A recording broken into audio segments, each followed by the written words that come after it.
For the repair of the EPC50 heater boards by Alfa Laval, the following procedures were necessary. Replacement of various electronic components and general cleanup of the unit. For testing we use 12-volt DC power supply and a multimeter. We send a command through a pulse generator to activate the relays and confirm their proper operation. Additionally, we connect the ohm meter to test and ensure the contact is closing correctly. No further testing is possible due to the absence of additional units.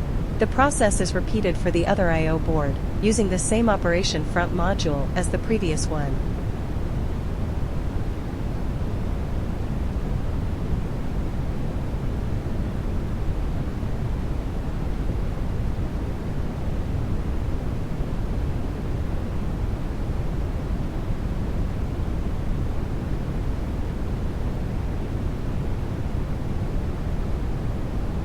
It is now clear that the EPC50 heater boards by Alfa Laval are working successfully and are ready to be delivered to the client.